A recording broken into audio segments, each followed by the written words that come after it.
doenças da ansiedade, transtornos de personalidade.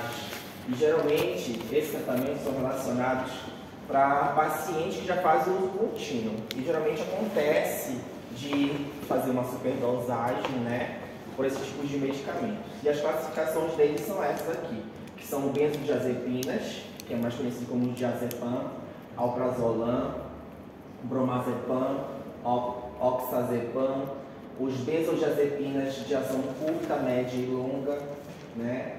Benzodiazepinas de altas e de baixa potência, antagonistas seletivos de receptores benzodiazepinas e a buspirona e os antidepressivos. O mecanismo de ação desses medicamentos ansiolíticos depende muito da sua classificação, né, do tipo de medicação que está sendo administrada, que foi prescrito para esse paciente. E hoje a gente vai falar um pouquinho sobre cada um deles, tá? Os benzodiazepinas, eles são ansiolíticos mais comumente prescritos em consultório, geralmente, e que tem uma atuação diretamente na atividade neurotransmissora do paciente, inibindo, né, o GABA, que faz ligação total com o sistema nervoso central. GABA é o principal transmissor que é inibido pelo nosso sistema central, que é no cérebro, né? Que aumenta a condução de atividade neural e produz efeitos de retardamento de movimentos, né? Diminui a questão os sinais e sintomas que o paciente está apresentando com o seu quadro clínico, né? Então, um trocadilho desse mecanismo de ação por exemplo, quando essa área está muito excitável, quando ela está muito um grau alto de excitação, aí entra esse inibidor justamente para dar essa baixada na bola, e é onde a pessoa apresenta os sinais da sonolência, né? Ela fica um pouco mais torta. Então, basicamente é esse o mecanismo de ação. E seus sinais clínicos geralmente dão uma retardada, né, com o passar do tempo na utilização. Né? Vamos lá. Os antagonistas seletivos de receptores benzodiazepinas, que é mais conhecido como BSRA, são medicamentos que também são controlados, né? No Brasil, a venda dele é com um receituário de cor diferenciada, azul, né? E já aqui no Paraguai já é receituário normal. Estou errado, professor? Não, tá certo, né? E geralmente também é prescrito pelo médico. E cada medicamento tem um total de miligramas que o paciente pode tomar, né? E que esses medicamentos também conduzem a sensação, a sedação do paciente, o aumento da sonolência, o retardamento da resposta rápida, a dificuldade do paciente ter aquele pensamento rápido, né, aquele feedback de pergunta e resposta, né, acelerada. E a buspirona atua diretamente como antagonista parcial de receptores de serotonina, que é o 5-HT1A. E o mecanismo dele exato é também compreendido como um efeito ansiolítico, se relaciona à condução da atividade serotogenética, né, diretamente ligado no sistema central.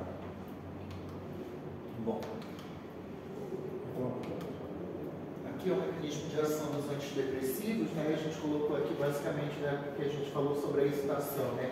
Inibindo desses canais faça uma liberação e aí ele entra em contato com a chavezinha, né? Basicamente sempre vai ser uma chavezinha que aí a gente entra com a medicação e nesse sítio de ligação ele é interrompido e aí se consegue um mecanismo de ação dentro do que a gente quer. Então do inibidor do serotonina, né? Da recaptação de serotonina e desse de noradrenalina. Então os fármacos atuam inibindo a recaptação de serotonina, diminuindo assim o nível de depressão gradativamente. Aqui são alguns exemplos: paroxetina, citalopram, fluvoxamicina, sertralina, fluoxetina e citalopram. E esses medicamentos eles aumentam os níveis de neurotransmissores, né? E que implicam geralmente no controle da ansiedade.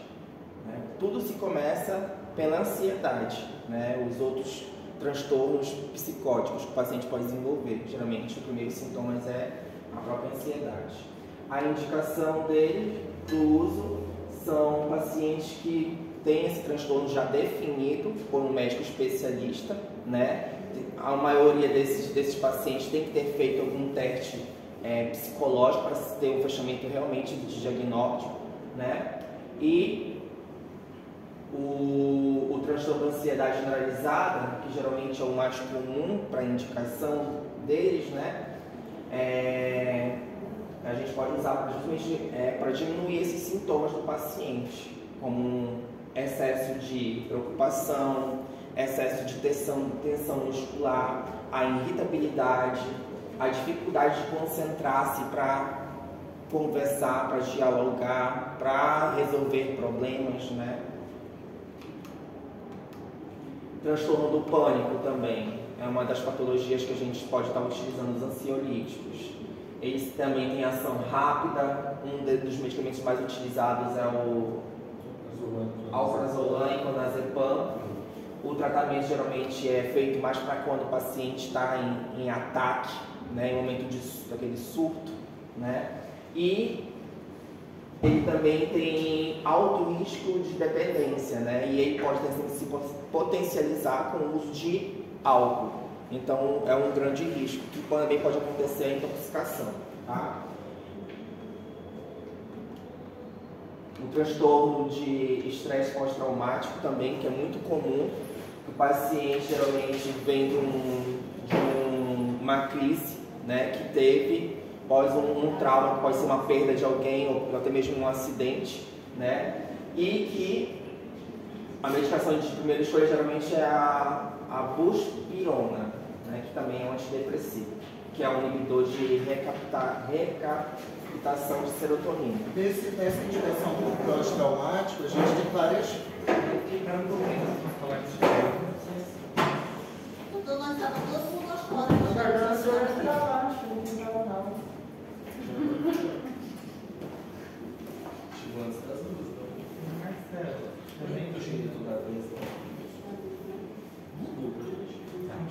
Então, uma das indicações, como já foi passado, o transtorno de pânico, né, que pode ser para a gente estar agindo dentro da fase aguda quanto na fase crônica. Outro exemplo de se utilizar esses medicamentos em pacientes com estresse pós-traumático, que aqui a gente vem trazendo a figuração, por exemplo, uma pessoa que sofreu um acidente de trânsito, uma pessoa que, por exemplo, sobreviveu a um acidente aéreo. Inclusive, dentro do próprio, nós como profissionais da área de saúde e futuros profissionais, a gente tem também o conceito de segunda vítima.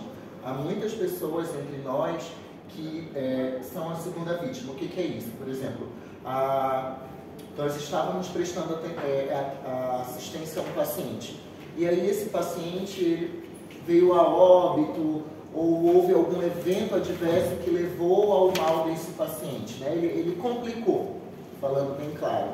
E aí, tem a pressão por parte da supervisão, a parte burocrática do hospital, analisar o evento, analisar o evento, o que houve, mas nós também sofremos junto com isso, né? Então, o sofrimento do profissional da saúde, naquele evento, tipo de culpabilidade, etc., que é o que a gente considera como segunda vítima. Então, a primeira vítima foi o paciente, mas, poxa, eu não causei o dano intencional, né? Então, eu também estou me martirizando. Então, esse é o conceito de segunda vítima, também utilizado e classificado como um estresse pós-traumático.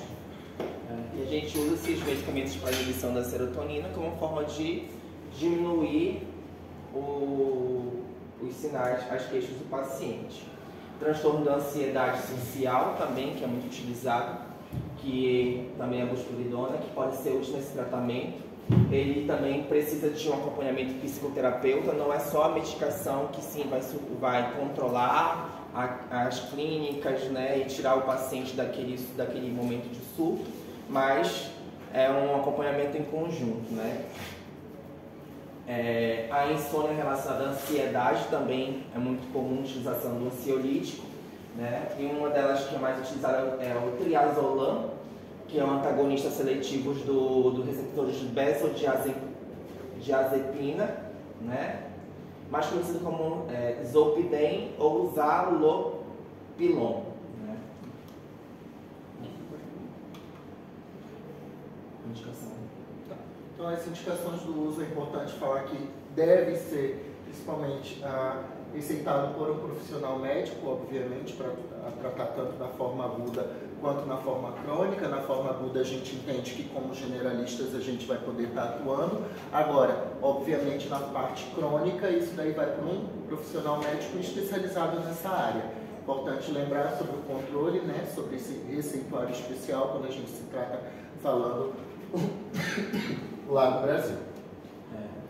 Isso. No Brasil, geralmente, é uma receita azul, tá? E ela é controlada pela Anvisa. Essa receita azul, e você pega no seu nome para você estar receitando. Você não pode pegar no seu nome e dar para outros médicos receitar essa medicação, porque ela tem um código de rastreio e, se for pego, você acaba respondendo juridicamente, tá? No Brasil. Aqui no Paraguai, a gente tem ciência da receitinha branca em 2 vias, ok? A toxicinética. Geralmente, os ansiolíticos, eles são medicações por via oral, né? A absorção dessas medicações são gastrointestinais, né? Aonde se ocorre uma distribuição sistêmica no paciente, né? Que vai influenciar os fatores de lipossolubilidade desse medicamento, a ação de proteínas plasmáticas e a permeabilidade da barreira hematoencefálica, fazendo com que essa medicação seja metabolizada e filtrada pelo rim, né, e excretada. E um dos órgãos que acaba metabolizando essa medicação, né, é o fígado. Então, só recapitulando: absorção oral, metabolizado em fígado e excreção renal, correto? A toxodinâmica, os efeitos biológicos, né, e mecânicos, mecanismo de ação, é uma interação entre os receptores do próprio sistema, aonde tem uma interação com os receptores de GABA-A, modulação de atividade neural, subtipos de receptores de GABA-A e tolerância, dependência e abstinência. A interação dos receptores de GABA-A, os efeitos são geralmente potencializam o efeito neurotransmissor, inibido à medida que o GABA vai ser circulando no próprio sistema. Aí já a modulação da atividade neural, a inibição, os efeitos são retardantes, né, como eu falei para vocês, são sedativos, relaxante muscular e anticonvulsivante. Já os subtipos de receptores de GABA-A são compostos por diferentes unidades, né, são identificados no próprio sistema do paciente. Já a ação dele é diretamente no sistema nervoso central.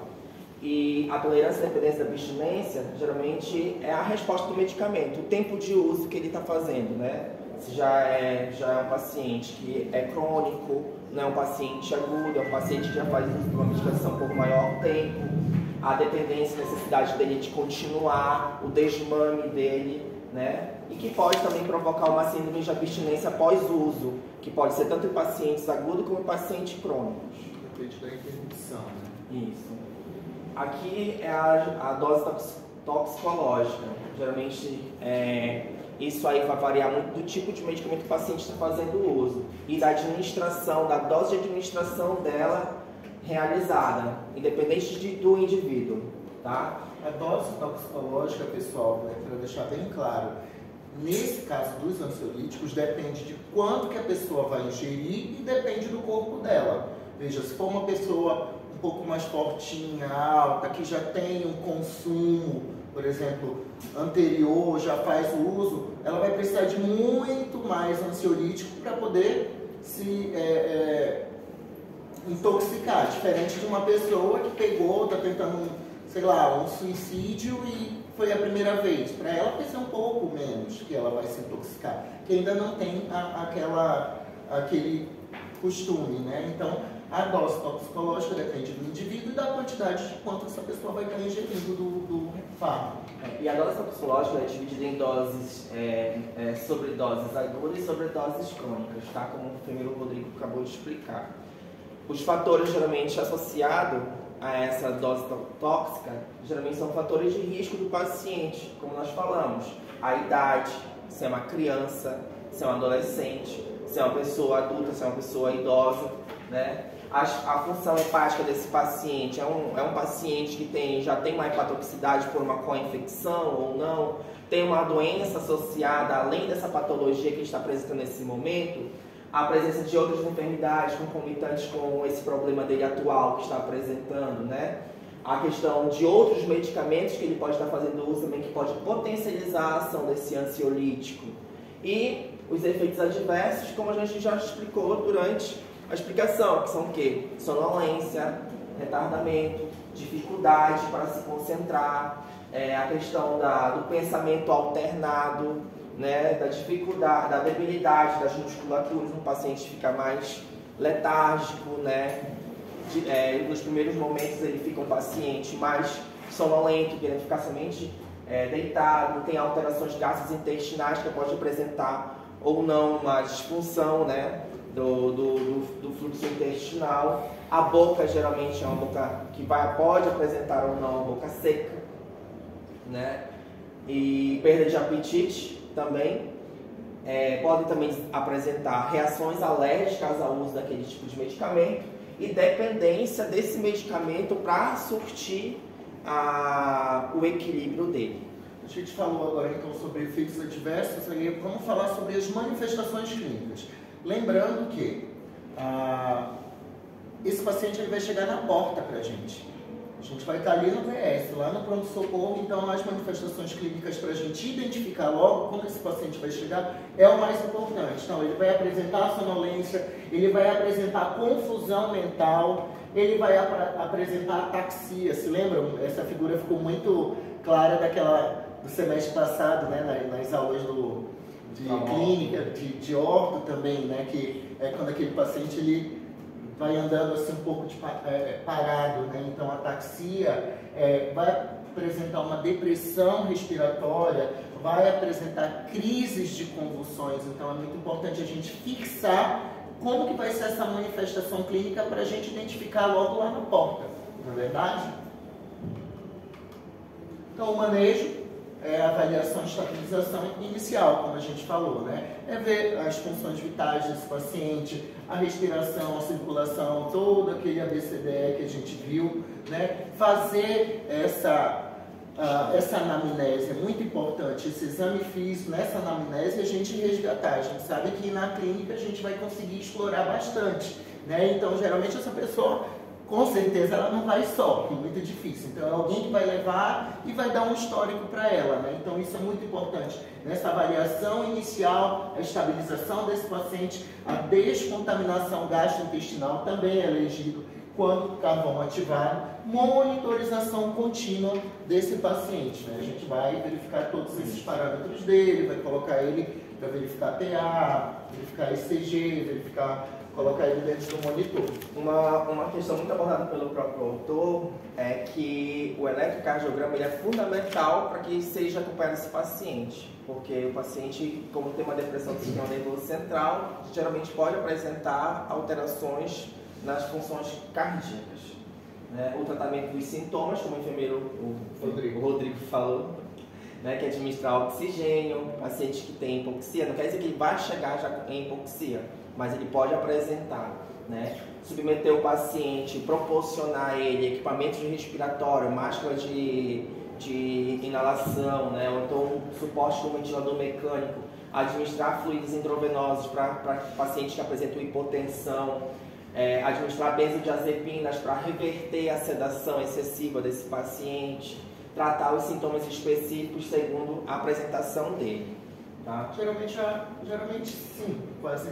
A enfermagem já faz isso, né? Logo na triagem, a enfermagem já monitoriza esse paciente, mas depois, naquela nossa prescrição de 24 horas, que a gente já está lá em clínica cirúrgica, o Dr. Christian já está colocando isso para a gente, né? Depois que fechou o diagnóstico, ele quer que a gente escreva quais são as condutas para esse paciente. Então entra aí, monitorização das 24 horas, né? Vai fornecer oxigenoterapia, então dentro desse manejo a gente está colocando, vai pedir a glicemia, vai colocar qual é o tipo da dieta, até isso a gente tem que estar se preocupando, né? Veja, um paciente que está assim torporoso, a gente não vai poder prescrever para ele, exemplo, uma dieta oral sólida, né? Ele vai para um semipastoso, manter cabeceira elevada de 30 a 45 graus no momento, não ficar só, né? Esse paciente ele requer mais esse cuidado, né? Veja, ele está torporoso, ele está sedado, né? Então a gente ainda tem que ter esse outro cuidado com ele, vai que aí ele todo torporoso assim, dependendo da ingesta da comida, da liberação dessa dieta, ele faz um evento de broncoaspiração. Então ainda tem mais esse cuidado, ele é muito mais amplo. E alguns artigos também que a gente leu bastante em relação à toxicidade é que a gente tem que ficar bem atento na história clínica. Porque esse paciente, às vezes, pode estar sozinho, chegou sozinho na unidade, e que pode também ainda continuar com aquele pensamento de suicídio. Então, a gente precisa prescrever a contenção. Pelo menos no Brasil, a contenção é um ato médico, não é assistencial. No Paraguai, a gente não conhece muito bem.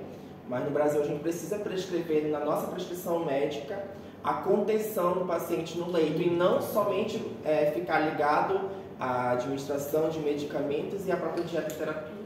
Dentro desse manejo, como eu falei, a gente está tratando de um paciente que está intoxicado e torporoso, né? Ele está acidado, né? A gente fazer essa avaliação dessa parte neurológica dele, né? Principalmente se referenciando na escala de RAIS. Né? Como que está o RAIS desse paciente? Então, isso tudo entra dentro da nossa documentação, da nossa evolução clínica diária. Antídoto, pessoal, muito importante. Existe um antídoto para ansiolítico. Né? Então, é o nosso amiguinho, o Flumasil.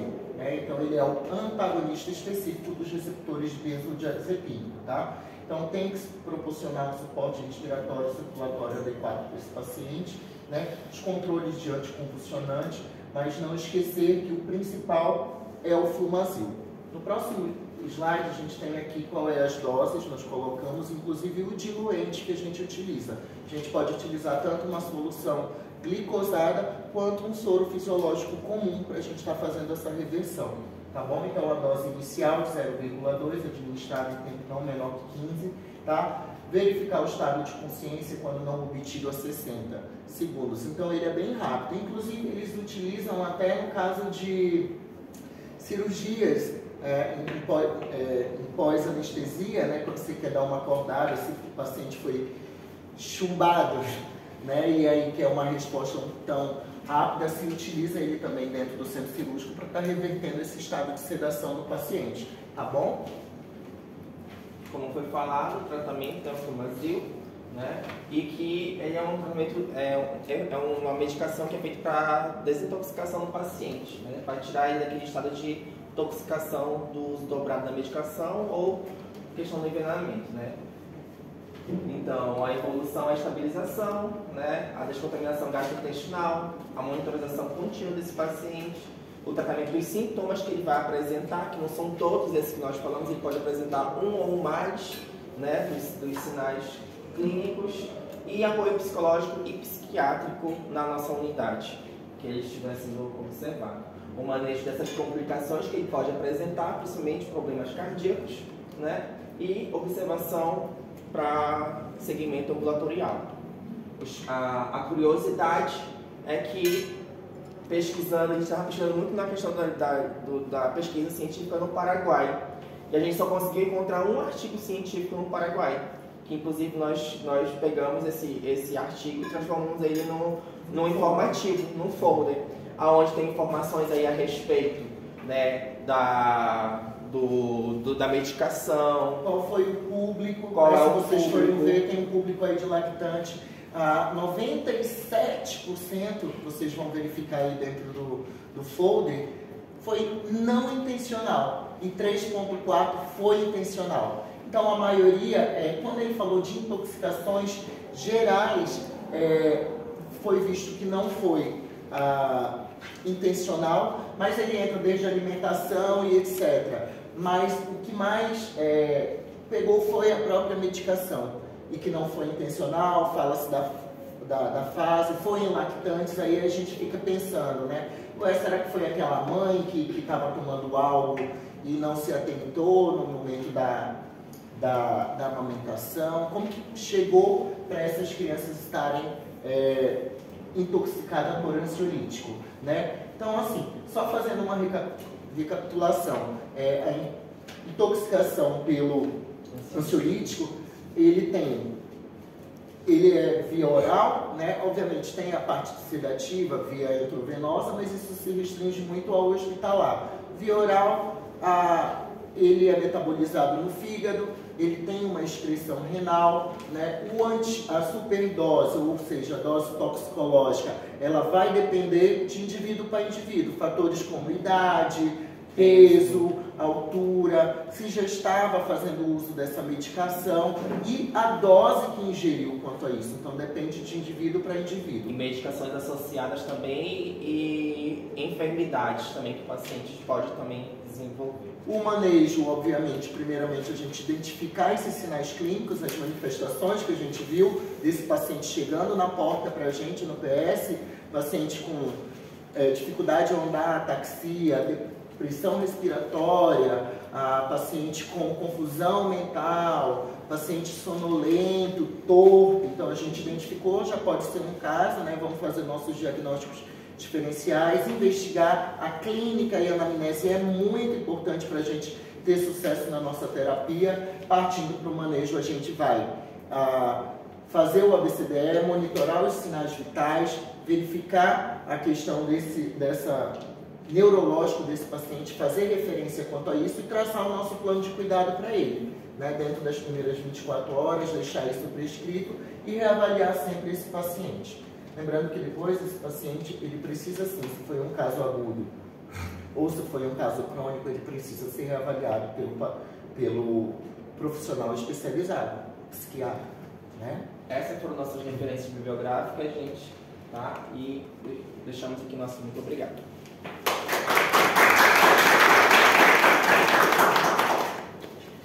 Meninos, parabéns, excelente apresentação, trabalho também. Tenho uma dúvida, na realidade algumas inclusive dos colegas de vocês. Mas primeiro, eu vi uma das referências de vocês colocaram uma citação de psicodélicos. O que vocês acharam interessante sobre a psilocibina?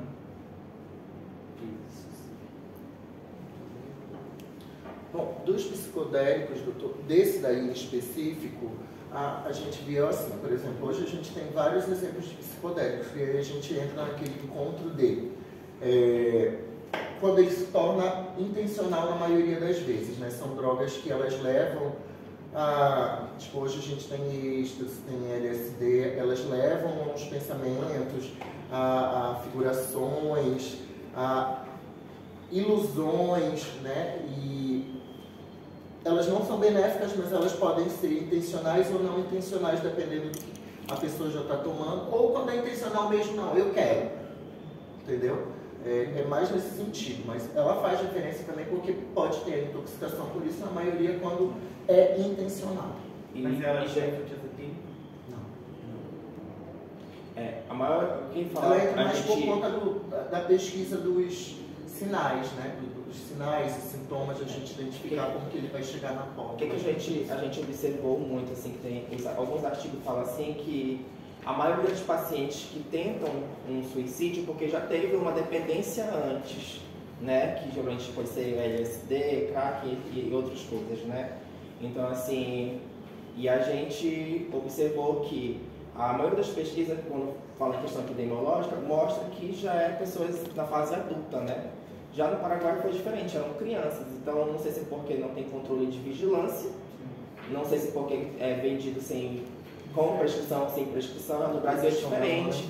Os formulários, eles são com nome e endereço. Então, quando acontece um incidente desse, né, geralmente acontece a investigação pelo setor de vigilância epidemiológica para fazer análise de onde foi vendido.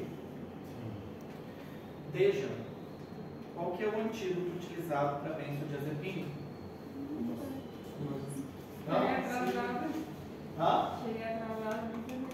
Não, mas essa palavra é recente. Fumazanil.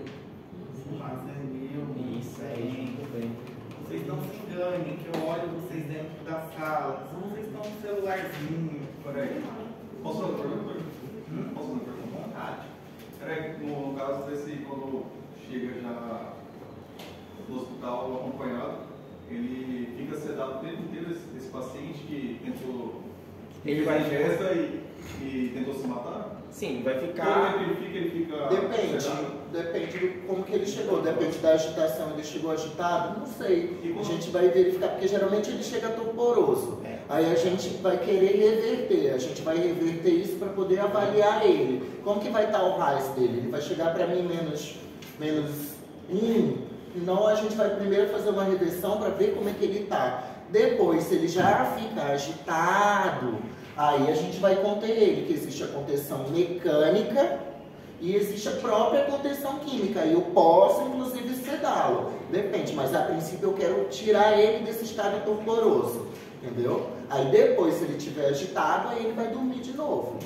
Entendeu? Acorda, José. Pô, mas por que eu vou acordar? Para você dormir de novo. Não, que às vezes ele tenta um suicídio, às vezes se arrepende. Isso. Entendeu? Aí, tipo, No Hospital de Ponta Porã, nós temos 2 leitos psiquiátricos. Entendeu? Eles estão lá. Eles são ocupados, inclusive, por outras especialidades. Você não pode deixar leito bloqueado. Mas quando chega um paciente psiquiátrico, o leito tem que ser disponibilizado e é um leito só para estabilização. Tratou a fase aguda, ele é referenciado. Entendeu? Mais alguma pergunta? Obrigado. Quem não pegou o folder? Não? Parabéns, meninas. Próximo.